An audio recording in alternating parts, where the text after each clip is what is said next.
Hi guys, welcome to something we don't know the name of yet. Maybe it's Revive's Road to Stage or whatever it is. It's kind of like mine and Pascal, the new coach of Revive Stronger, who you're about to get to know very well, our road to stage. So everything that we're doing, so weigh-ins, macros, all of these things, those are going to be documented and we're going to go over those. And actually, let me explain the process and our kind of thoughts and feelings behind this in that we have a lot of online clients and we go through a lot of these things with them, and we wanted to share the same processes with you and the thoughts and feelings that we have, especially when we're going through a contest prep. And we thought an excellent way to do that and share that with you that will keep us accountable and allow us to easily do it, because a daily vlog or vlogs are very difficult, and especially when you're going into the later stages of contest prep, you just don't have the will to do it. So the reason we're actually going to start interviewing one another on a bi-weekly basis is to keep us accountable, to keep us sharing stuff with you guys, but do it in a way that actually gets us doing it. And I think it will be a really healthy thing for me and Pascal to keep on board with each other and also allow us to share good information with you guys.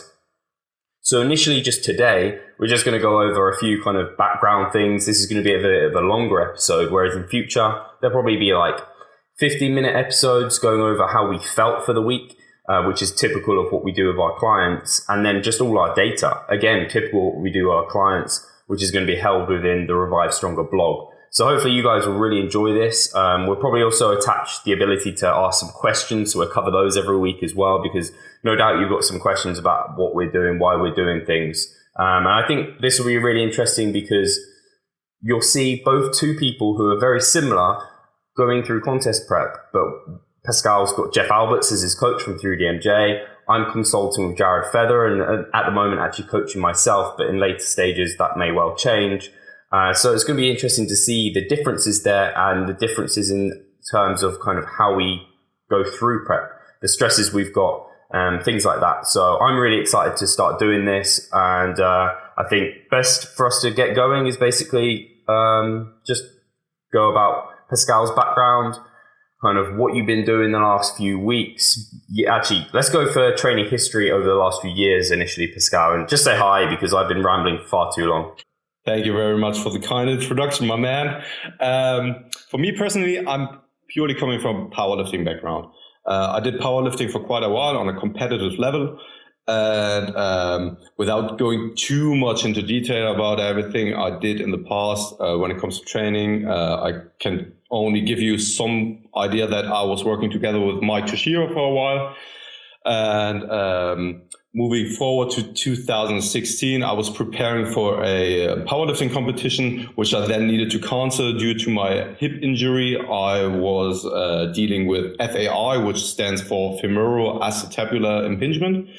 And I have it in both of my sides of my hip, which is, just to give you an idea, it's a bone deformity which causes my hip to degrade over time now. And it was so severe already in my left side that I needed to undergo surgery because I had a massive cartilage damage already, a labrum tear, and we needed to fix it. Otherwise, I would need a hip replacement somewhere in the future. And in 2015, then I was working with Jeff Alberts for the first time in my off season from my powerlifting.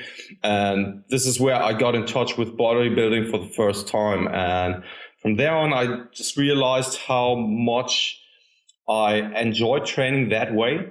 My understanding for what I think is aesthetic and what's not massively changed, because prior to that I was only this powerlifting guy who was focused on performance only, and which showed actually in my physique as well. Yeah, I was kind of this chubby dude, and moving forward in the beginning of December, I then underwent my surgery, as already mentioned, and I needed to recover from it. And at that time being, I was thinking about how to move on from there on.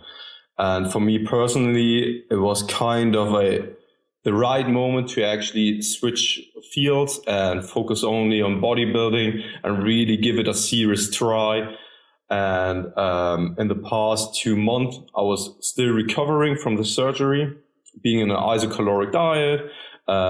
When it comes to my lower body, I was purely focusing and sticking to isolation movements with different intensity methods such as BFR and myo reps, only to hit my lower body still, however, without too much of an impact. And it's feeling good. I'm getting back, and now today my contest prep officially starts. I'm still working together with Jeff Alberts from Team 3DMJ, who will follow me or lead me through the contest prep, which will be the contest itself, which will be in September this year, September, October. Depends on how the contest prep is going, because Jeff and I decided on that we have a clear focus when it comes to competition, but we didn't want to be too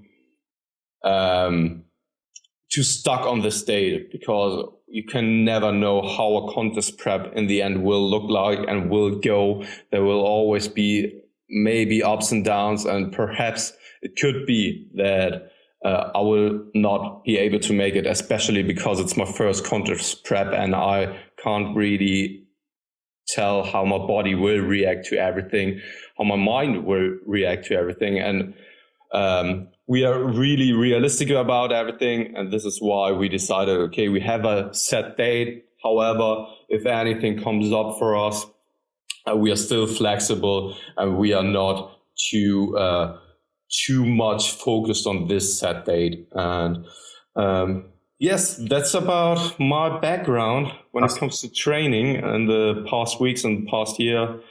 Just kind of superficial in some kind of way, but that's about it, I think.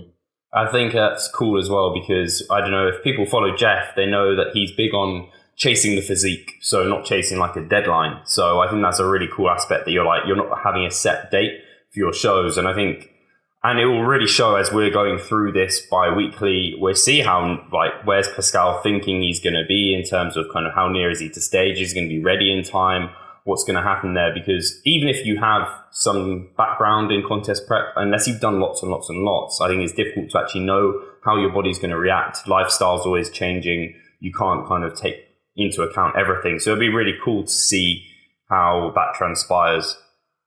Absolutely agree. And I mean, for me personally, I've never been in that situation where I was like really digging or get to know my body and my mind in that kind of way, because my body was always in a set point where it felt comfortable. It didn't really need to fight against the survival. Yeah. And I talked with Jeff about it, that I'm excited actually to dig into those kind of areas, to get myself better in that kind of way. And what he said was that most of the people who undergo a contest prep will discover some sides and experience some different aspects of themselves, which they never seen before. And as masochistic it might sound, I'm really looking forward to actually get to know myself in that kind of way. I don't know, how did you go about it with your first contest prep? Yeah, it's pretty sick in that sense, and not like sick, bro. It's like it's like sick. Like it's not. It's something like you would never hope to experience unless you kind of need to, or like it's an extreme sport. It's part and package with natural bodybuilding. And so the only way, and this is why it's sick, the only thing I could relate it to was I did feel like I'd experienced that point in my natural bodybuilding prep, and that was related to my accident. In that when I was recovering from my accident, there were times at which I could have died. It kind of got to that stage, and there were times at which I felt so brain dead, so like actually dead to the world, that I could relate it to how I felt during the later stages of contest prep, where you just have no energy. And part of like there is a bit of an excitement about that. There is when I get those kind of feelings now and then, if I feel a bit like low on energy, I'm like, it's coming. Like I know I'm dieting. It's not something you want it to experience long term, but it does entrench a lot of hardness, mental toughness, these sort of characteristics that will really help, I think, people in the future. But this is why natural bodybuilding is not for everyone. That's why there's physique, because it's a much easier sport to get into in terms of how lean you have to get. Not to say it's an easier sport necessarily, but in terms of level of extremeness, it's just not as extreme. Yeah. So shall I go over my training background a little bit? That would be awesome to hear. Cool. So people might know a little bit more about me anyway, given this is like my channel and it is Revive Stronger kind of me. So I guess my background really was a lot of mixture of bodybuilding and powerlifting. It hasn't really been specific to one for quite a long time. Probably more so specific, especially compared to you, Pascal, on bodybuilding, in that I only actually competed I've only done one powerlifting meet, and that was after my contest prep in 2014. And then even then, the prep for that powerlifting meet wasn't like 100% specificity towards powerlifting. It did get quite specific towards the peaking stage. But then ever since that show in 2014, where the training prior to that is basically not really necessarily worth looking at, I did things like 5-3-1. I did kind of upper lower splits. And strength and hypertrophy days. And I just did a whole mishmash of different things. And when you're in the beginning stages, everyone knows almost anything will kind of work and build physique. And luckily, I had every program I did, like all the ones I mentioned there, are all good splits. They're all good training programs. They hit the principles. So I saw good results. But then after my 2014 contest prep and after the powerlifting meet especially, I felt a bit lost for quite a time. I didn't really know what I wanted to go into, if I wanted to continue powerlifting or if I wanted to get back into like building my body back up. And I kind of thought, why can't I combine the two? And I ended up kind of hitting my head against a brick wall, I felt like, for many, many months, in which I didn't see the results I wanted. And it was only until I settled on the fact that I would go down bodybuilding that I felt very much in control. I could smash the pump and stuff after time. I knew like exactly what I was doing when I was going to the gym. I wasn't set to the power lifts, which is really important. And part of the reason for me that happened was I got a hip injury as well. I also have a long-term shoulder injury, which prevents me pressing with any kind of good force. So my bench is awful. So yeah, that's where I've been really, is the last few months. Well, actually I started dieting. I'm in my 3rd week. So I've already started dieting. I came out of a mini cut, went into a short mass, maintained, and then I've come into contest prep after a period of maintenance and kind of lower volume strength work. And now I've started contest prep. I'm in probably a similar sort of position to you in terms of training. Can you go into a bit of specifics on your current training, Pascal? Of course. The split is looking like? Definitely.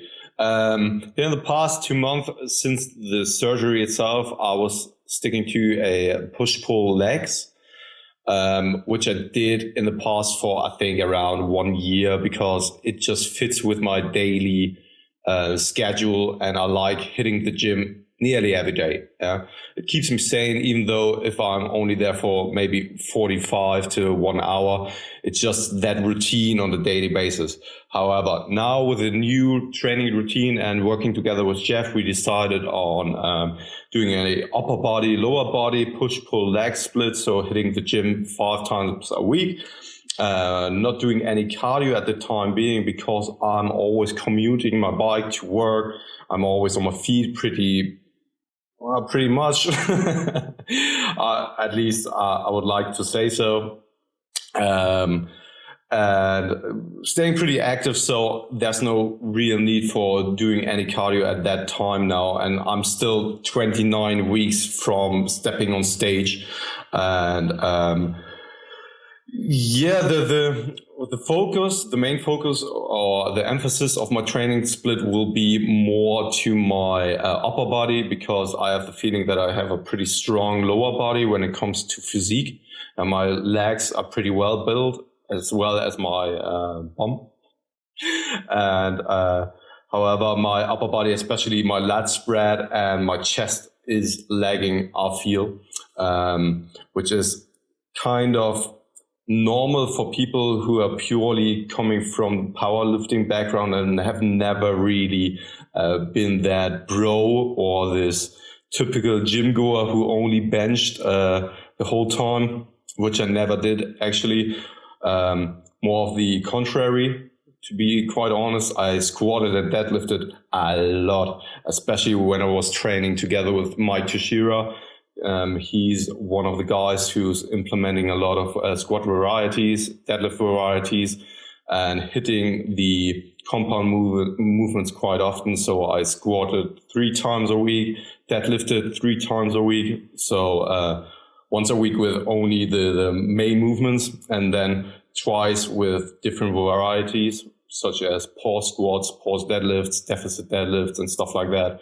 And with a bench, I only bench 4 times a week with different varieties as well. And now, moving to now, it's just like that my upper body really lacked the hypertrophy, and I really need to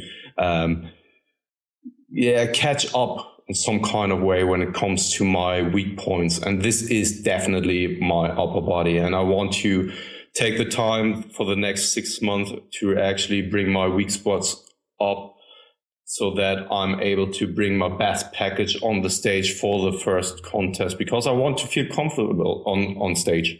I want to be able to pose in the way I intend to pose, and I want to have a good time just in general. But how about you? Do you have any weak points? How does your training split look like? Just give us a little bit of insight. Yeah, I actually wanted to touch on the fact that I think people will be interested to hear, because people are thinking, all right, Pascal, you're starting a contest prep. You're going into a calorie deficit, right? And we'll get onto nutrition a bit more. So you're talking about bringing up weak points while in a calorie deficit. So obviously our training, or at least your training, is set up in a way that's kind of hypertrophy specific. You're not doing anything other than trying to grow muscle. So you're actually hoping to bring up weak points right now. Exactly. And I mean, there's always this misconception out there with people thinking that you can't build any muscle while in a deficit, which is definitely not true. I mean, all it needs is that you have a sufficient amount of protein, you are doing your resistance training, and you have some potential energy to use. And the potential energy can come from your fat stores. Yeah. And if you eat then sufficient amount of protein and you're doing your resistance training, you're still able to actually build muscle while losing fat. Of course, we need to keep in mind that the more trained you are, the more training experience you have, the less likely it becomes that you're actually building muscle because you're closer to your genetic ceiling. However, it's still possible. And if, especially in the beginning of your prep, where my about 20 to 25 pounds over stage weight, so I have a lot of potential energy to use, and I'm not in that kind of leanness where it's not possible, or where the body fights you in that degree that you can't build muscle or improve in the gym. And this is, you should always aim for improving, and you should always train with the intent to actually gain muscle, no matter if you're in a deficit, maintenance, or in a gaining mode. As long as you have a set structure, which is intelligent planning of your nutrition and training plan, there's always the chances and possibility to gain muscle while in a deficit. Of course, the closer I will get to the contest prep itself, to the contest itself, the less likely it becomes. But then it's more about holding on to the muscle you already have, and less likely of building it. But still, you want to keep your volume high, the intensity high, to actually train as if you want to maximize your muscle mass. Mm-hmm. Yeah, exactly. I think that I just wanted people to take that away, and that when we're training for fat loss, you should still be training you should actually train for muscle growth and let the diet kind of sort out the fat loss part. And we're not saying it's optimal. Like Pascal's not saying this is optimal. If he was in a calorie surplus, he'd grow a lot more muscle, but he'd also be not losing fat, which is the most important thing for him right now. So yeah, I just want to touch on that. I think that was really cool. I'll go over my training split right now, which isn't probably too dissimilar to what you were on. in that I'm doing a pull push lower and then pull push lower off split, so 6 times a week. But what might interest people more so is the fact that I train twice a day at the moment, at least all on my upper body days. If my lower body days, especially if they fall on a weekend, which my squat day does, the session takes a long time, but I do it in one go. So I'm not doing a push and pull in one day, but say on my pushing day, I do my benching and pressing movements in the morning. And then about 4 to 5 hours later, I will do my isolation movements.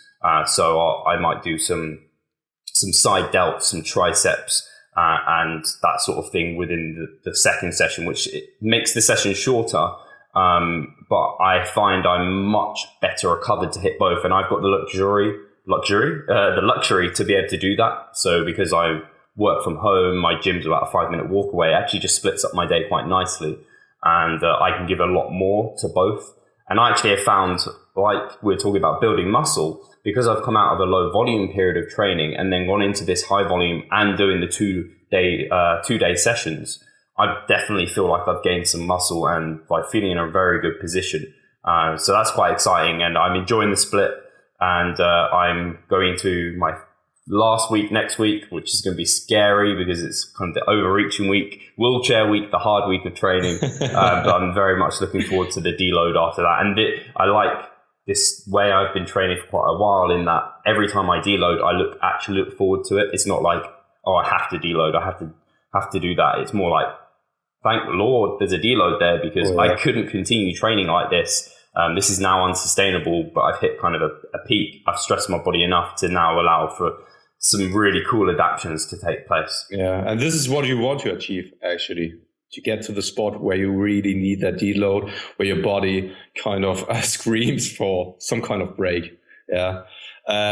Now that you mention it, you mentioned that you're doing a pull-push legs, which is the common thing to do is push-pull legs. Why did you set it up this way? Maybe it's interesting for the listeners to hear why you decided to do it that way.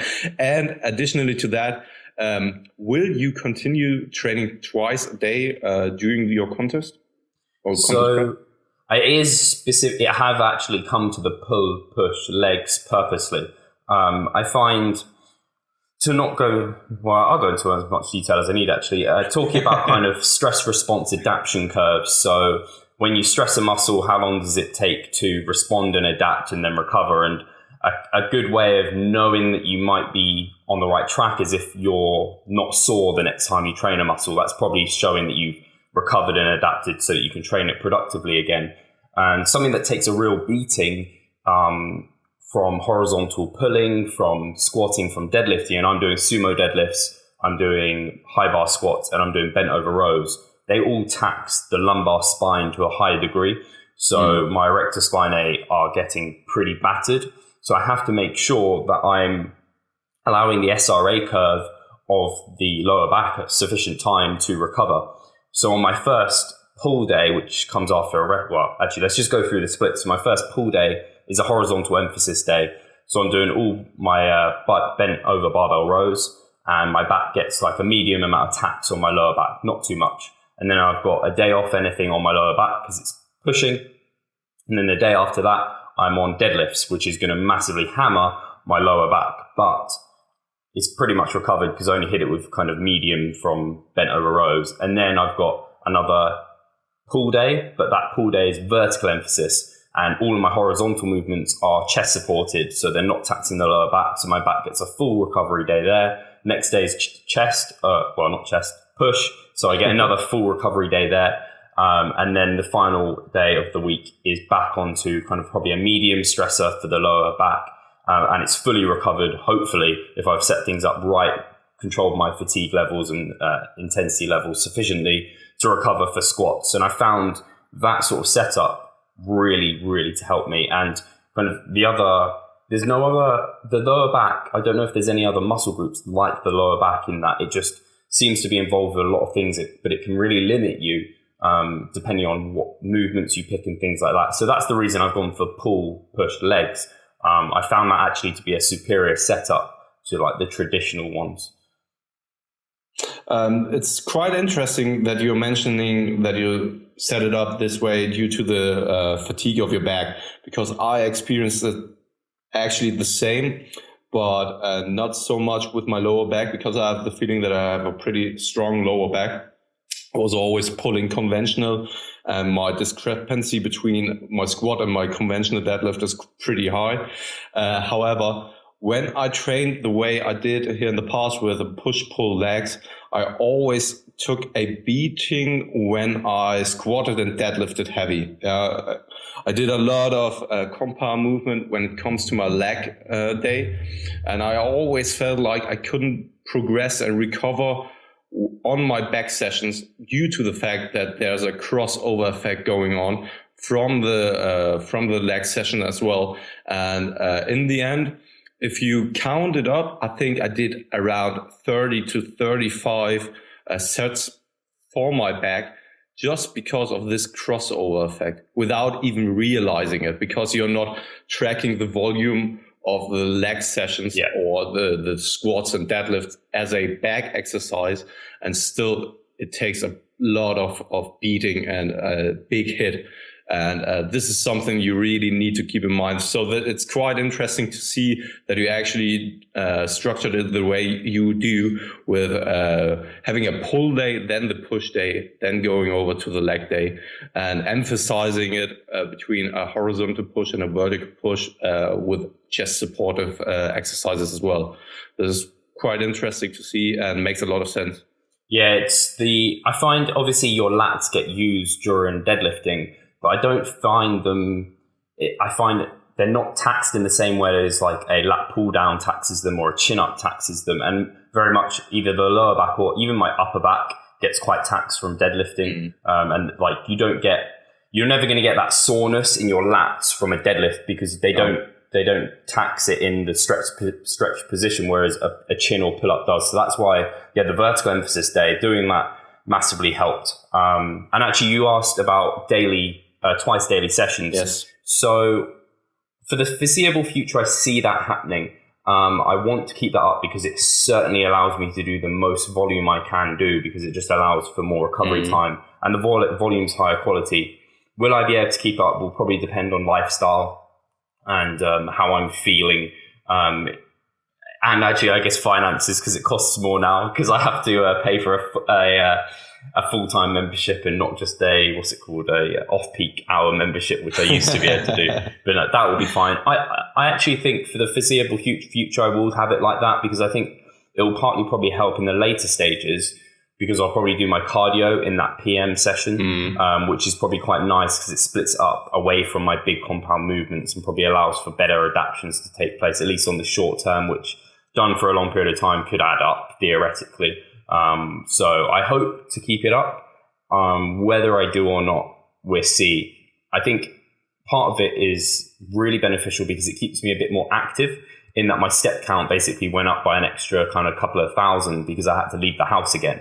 Or the flat rather, it's definitely not a house. So that was good from that aspect, because that then kicked my steps up way more, much more active. And that's something I am taking account of with vlogging, is my steps. And I know you've recently purchased something to account for your steps. I know you said you're pretty damn active anyway. Yeah, that's true. But I just wanted to get onto the daily or the twice daily training one more time. Oh, yeah. In that I could definitely see benefits when it comes to it. If you have the time for it, I think that your mindset will be in a better position to actually push yourself and to focus on single exercises. And let's face it, I mean, during the session and the workout, fatigue accumulates. And if you're deep into your contest prep, I think it could be a mental challenge and a challenge with your body to actually get into the gym and maybe do it the way I do with my upper body session. I need to hit 8 different exercises with each 3 sets per exercise.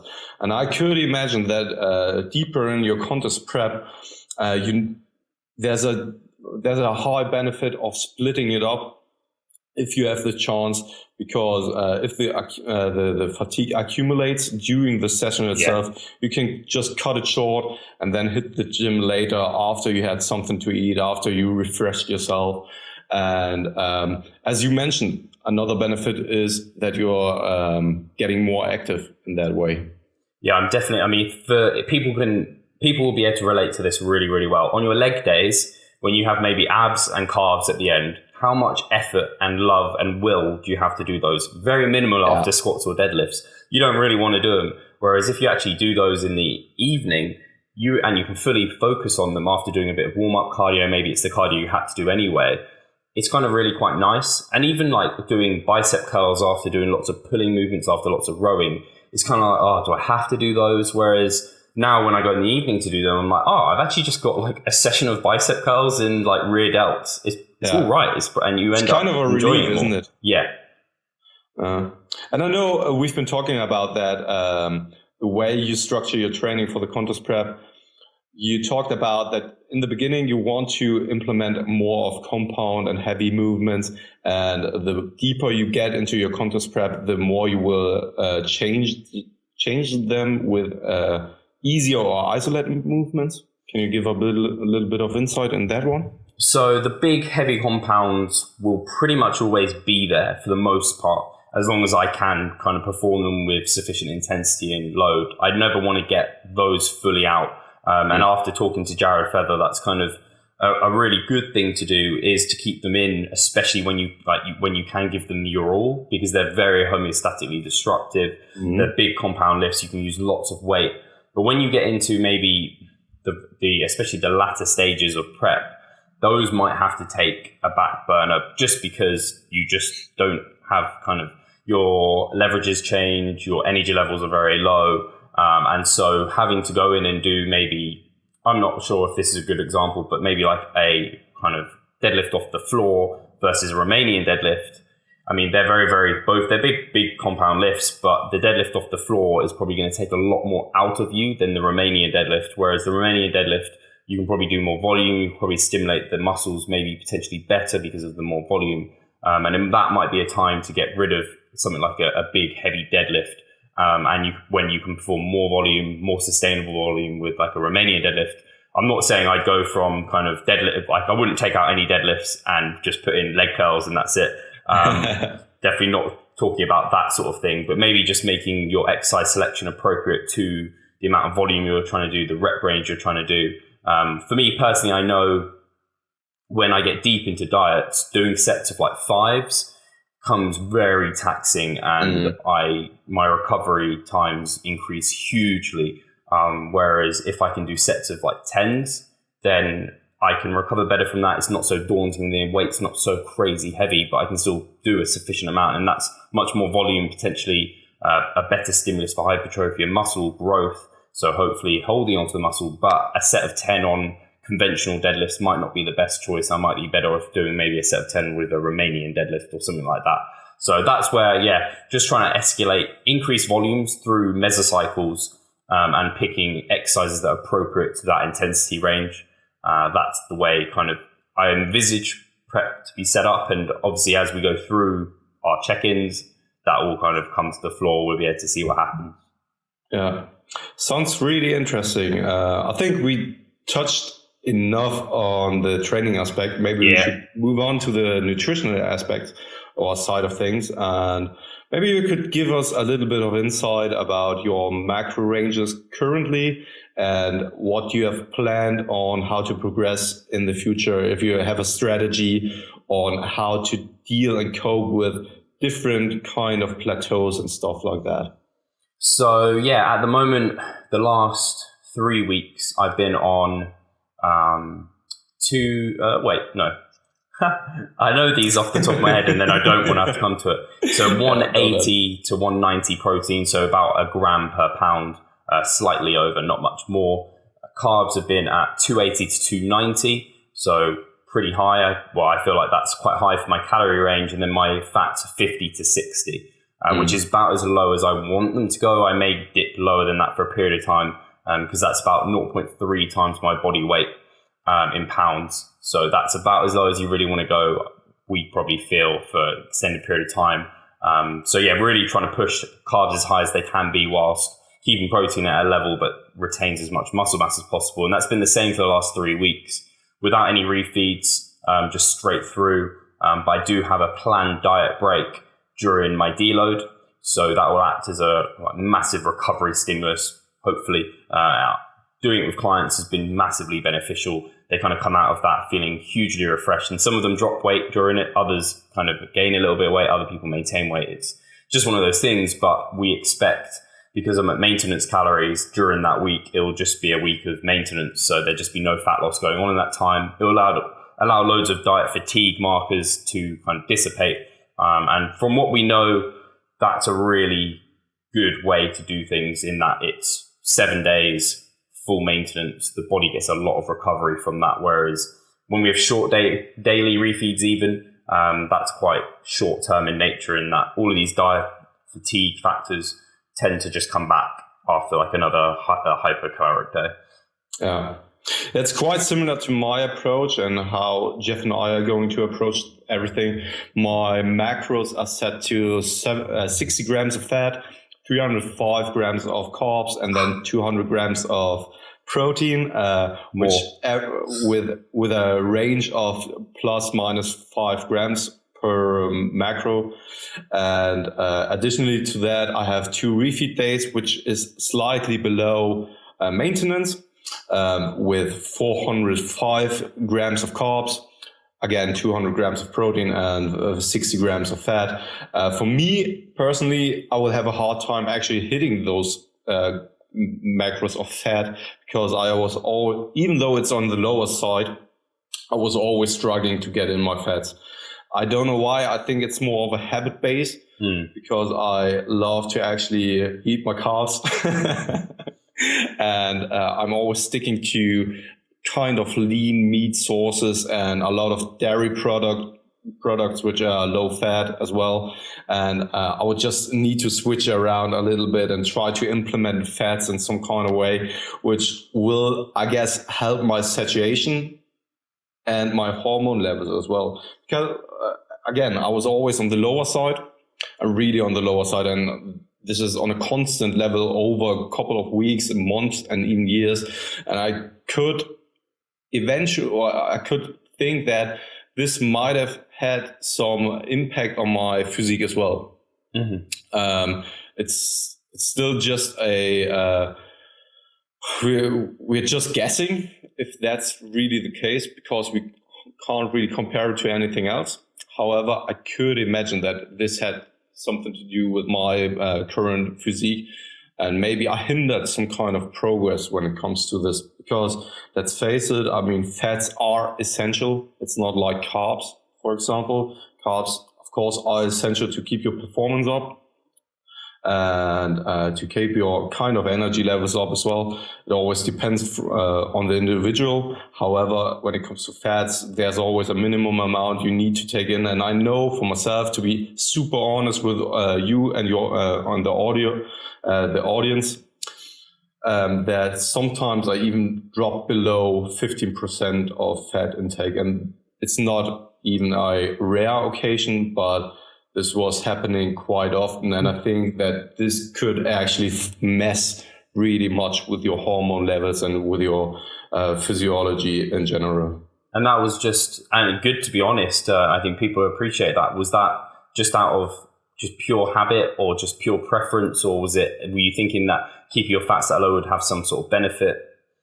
No, it came down to actually habits. Only habits. I mean, it's weird and counterproductive, because as a bodybuilder, everything around your nutrition, or everything, your training, your lifestyle, floats around your nutrition.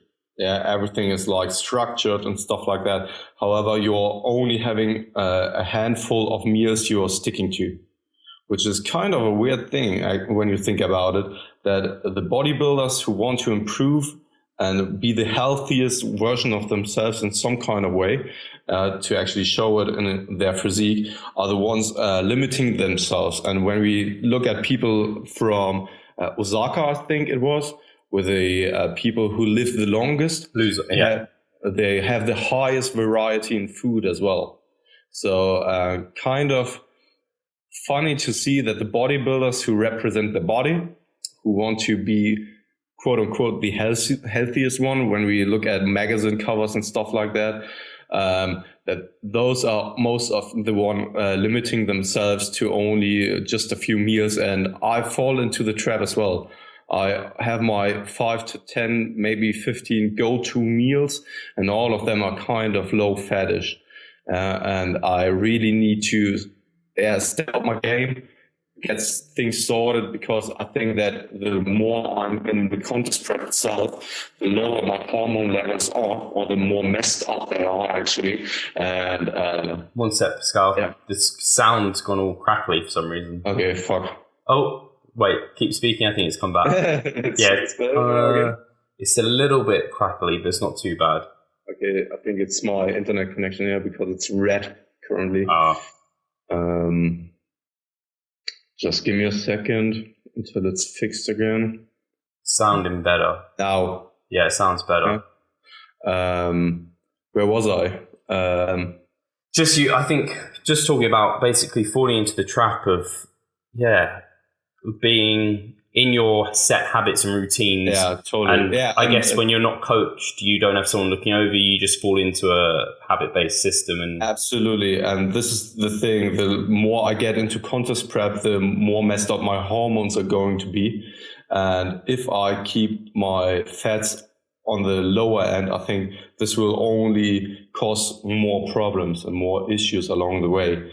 And I think to have a coach at your side for whom you are accountable for in some kind of way only helps with the process. And I feel like that if I wouldn't have a coach, I would just be too flexible when it comes to this.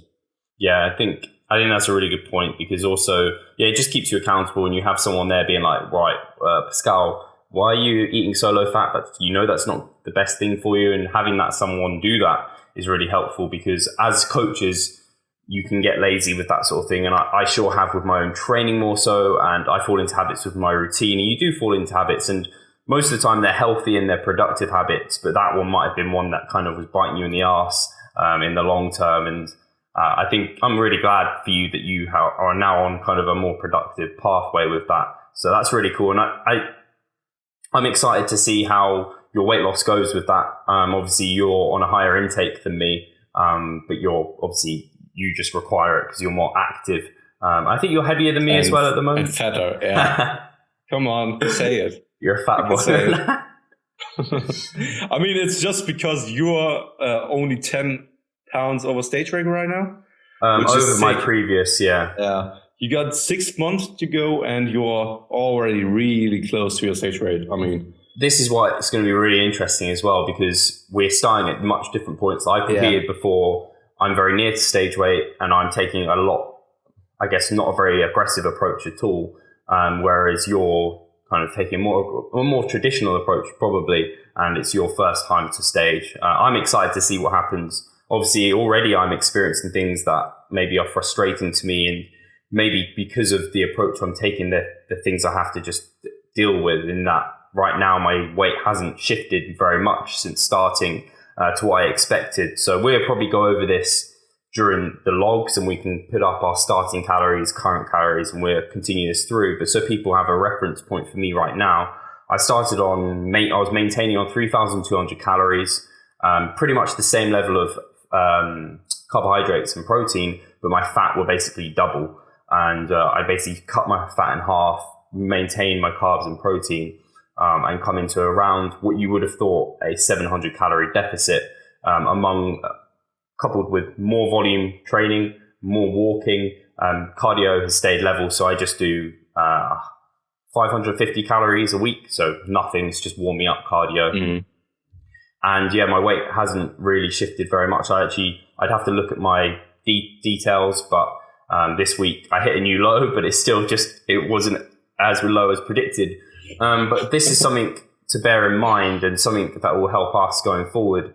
And doing these accountability logs is because, and having a coach really helps with this, is I'm taking measurements now. I wish I'd taken starting measurements. I actually took my measurements this morning And obviously I've been taking physique uptake posing videos, and I can see I'm getting leaner. I know I've lost fat, but the scale isn't playing ball. And it's just one of those frustrating things. And it's every one of our clients deal with it. Clients of mine get upset with the scale all the time. And you have to do, the scale is excellent, but it is just one tool in the tool bag for body composition changes. And I think especially as you get leaner, it becomes less useful because there's just so much going on you can't account for. And I'm interested to see, because I don't feel like I deserve it, which is really the wrong mindset to have, because I certainly do, to have that diet break. I feel like I haven't lost weight. I feel like if I go into that diet break, I'm actually going to potentially gain weight. But I know I need to focus on the process, focus on the fact that, I mean, I've for sure lost fat, and that diet break is probably more needed because it may well be that my cortisol levels are so high that's leading to lots of water retention. So yeah, I'm excited. But it is one of those situations, and I think in fat loss particularly, you really have to embrace the process, especially once you get into the leaner stages, because at the start it's kind of easy, but as you get leaner, it just it becomes a bit of a mind fuck sometimes. Yeah, and I think it's important that you noted this at the end here, that you need to trust the process, even though that the weight isn't coming down on the scale itself. However, you're saying that you see some physique improvements, and especially in your conditioning already, you're quite lean, and the body will hold onto the fat if it's there. And if you're straight going into a deficit, it's a way higher stressor for you currently than it is probably for me, because you're way closer to your stage rate already. I think you are at around 9-ish% of body fat levels, isn't it? Yeah, it's hard. I always find people ask me what body fat percentage I am, and I find it hard because from the front, you look at me and you probably think I was kind of 8, 7 potentially. But then when you look at my rear, like my back holds on to fat. I don't know, and I don't notice it so much because you don't look at your back very much. It's hard to look at it. You have to turn around in a mirror or whatever. And so I haven't got kind of as much, my just back is just holding on to much more fat. I find it difficult. And also my quads, I've always found those hard to get lean. Part of it, I think, is just the separation. My quads, just whatever it is, they're not genetically in, like, I haven't got the nice insertions and things. So when I'm thinking about my body fat percentage, I think probably saying just under 10% is about right. And that is where things get really hard. So I'm not looking like yourself, probably looking to lose like a percentage of body weight per week, and maybe even higher at the start. Whereas for me, I'm looking at like that 0.5% to kind of between 0.5% and a percentage would be like a huge amount to lose for me right now. Exactly. And this is the thing that for me personally, I can be way more aggressive without a big of a stressor. And even if there's external stress going on, I would still see it on the scale that my weight is coming down. However, with you, it's kind of a total different kind of beast, that you're already quite lean, and now it's just about the consistency and the trusting the progress and taking girth measurements, being more consistent with different kind of measurements, and gathering it all together and take a look at it from with a big picture itself, and not just only focusing on the weight. But I can totally relate to that. It probably stresses the shit out of you when the weight is not going down for 3 weeks, and you're questioning yourself and the process if you need to do any adjustments. And I think people tend to do or take the step too easily or too quickly to make any adjustments. Yeah. They make the adjustments already after a week when the scale is not moving, or even already after 3 days or 4 days already. And I think when it comes to contest prep itself or getting ready for a show, you need to keep in mind that you're hitting or you're digging into extreme levels of body fat and leanness, and the body will do everything to fight you. And it will just show in some kind of ways, like, okay, it will hold on to water, and the stress levels will be high. And I think you will always need to keep that in mind, that the body will try to resist losing more body weight because it doesn't feel comfortable on the lower end of the body fat level. Mm-hmm. And I guess for context as well, for people who want to hit, like, I have always been lean. When I was a child, I've never really been very fat. The fattest I got, and I show people that, and I'm like, I'm really fat, and they're like, you weren't even fat, you still had like some abs. I hold my body fat in strange ways, like my abs will stay there, but I am traditionally lean. Like my body fat set point from being a child, I've always been very like skinny, lean. Whereas for yourself, it sounded like you were maybe slightly on the chubbier side potentially, or have I got that wrong? What are you saying? No, but you're absolutely right. As a child, I was super fat. I was even running a risk of becoming a diabetic. Oh. With the age of 14, I was diagnosed with high blood sugar levels. And the doctor said, okay, if I'm not changing actually my diet itself, I will become a diabetic in the future. Wow. And I was 160 centimeters tall and was weighing around 90 kilos with my, which I haven't even surpassed with my heaviest gaining phase. Yeah. And just keep in mind, I was 14 years old and 160 tall. And I think this has something to do with my mindset, especially. I'm always fearing, or I have this fear of getting too fat. And when I'm dieting, my body really tries to fight me in some kind of way because it doesn't want to go below a certain kind of body fat level.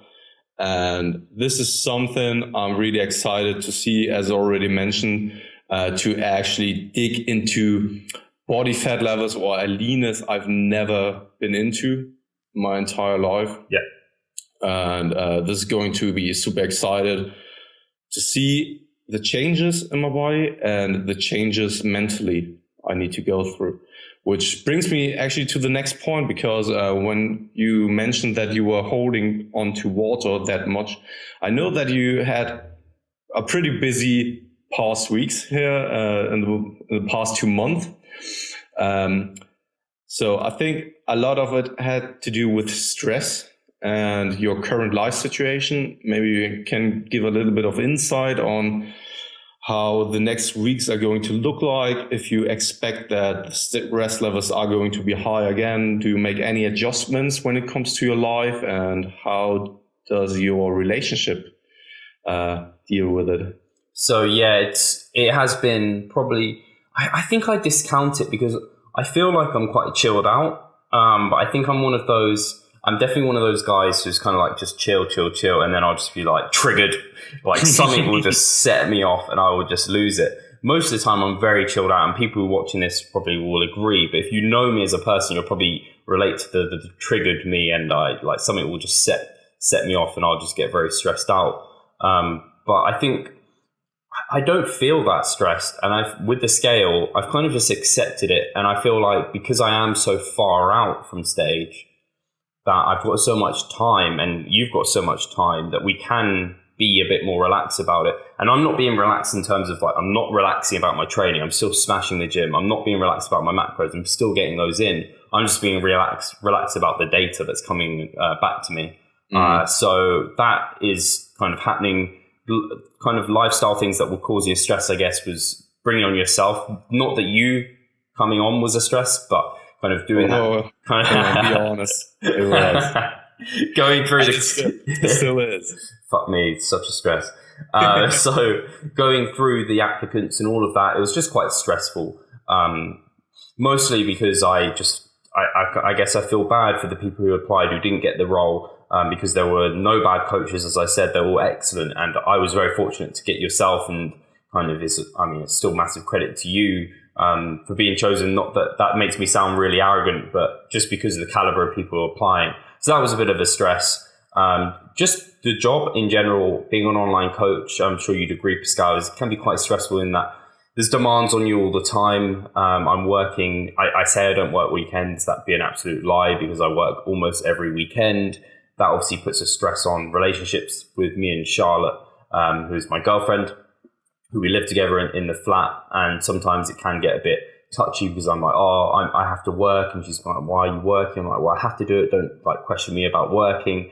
So it can be quite stressful in that sense. And then if you put diet on top of that, and also this was my first tax year, so that got quite taxing. That was quite stressful. Just nothing worked out. Got locked out of the flat recently. The doors got changed. Just so many kind of mishaps, and these are inevitable things that happen during your life. And these are the sort of things that we'll definitely be touching on during our bi-weekly catch-ups, because I think they are unquestionably some of the things that can make or break a process of dieting and nutrition and how things go, because cortisol is not a good thing in excess. Obviously, training and things is necessary, but in general, we don't want it. And something I haven't helped myself with, and I think something I have to, and what I want to keep accountable to, is providing myself with more sleep. Just making sure to actually get to bed and like go to sleep, and trying to get that 8 hours, because I set that as a target, and my Fitbit tells me that I never achieve it apart from on the weekends, in which I do lie in a bit more, but I don't get enough sleep during the week. And that definitely, for so many reasons, is not a good idea, especially when dieting, because just everything goes down. Your performance goes down, your hunger levels come up, all of these things, your ability to even just make good decisions goes down. Work's going to become tougher as I'm more tired. I'm going to have to prioritize sleep more and more. And I think actually maybe that's one of the details we're note, is how on average was our sleep for the week. Because then we can touch on that, and I think that would be really interesting, because that's something we get our clients to track as well, because it is almost as important as your training and nutrition.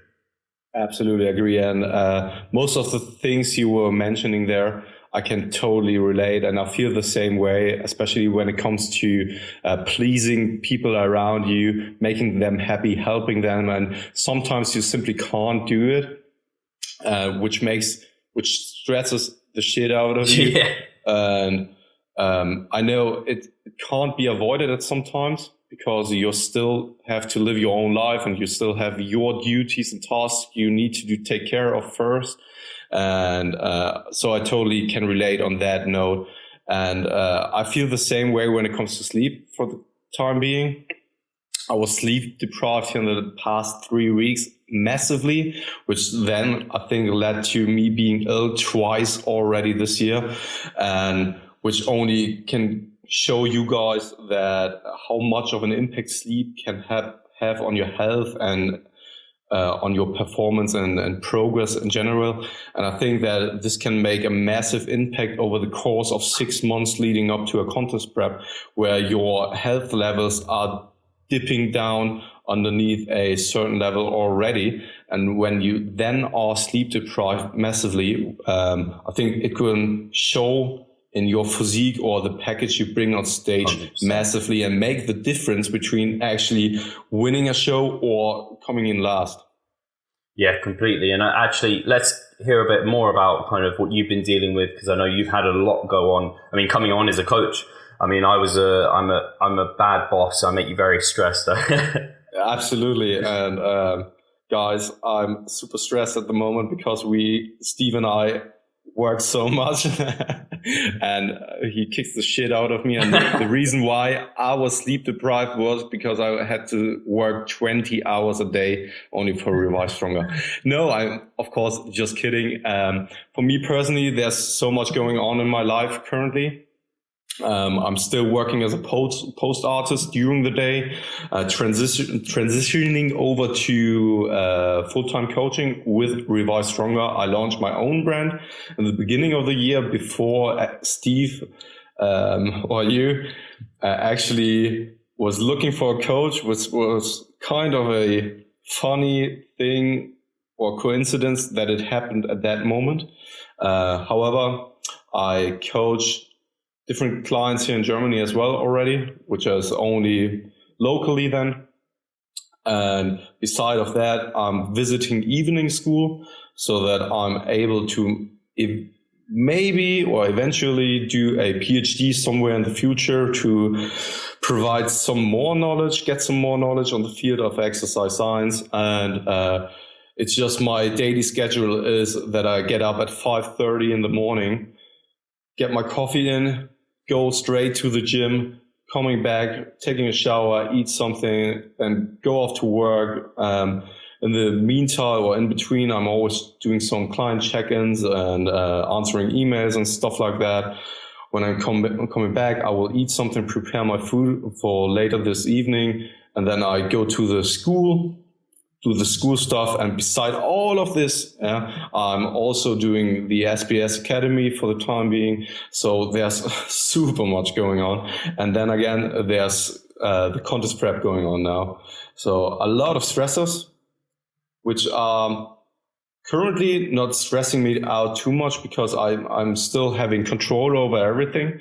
I think, and that it's a set structure. The day is really scheduled from every single minute and every single hour, which gives me then again the flexibility I need and the relief I need that I'm not stressed because I know, okay, at 5 p.m. this and this is going to happen, and which then brings me to the next point. A thing I came to realize here over the past years and past months, especially because time is such a rare and precious thing to have, and money will come and go, but time, you would never get time back. And I think Andy Morgan already told or mentioned this as well, that he really gets pissed when people are wasting or stealing his time. And I absolutely can relate to this, because time is a good you never will get back in your life.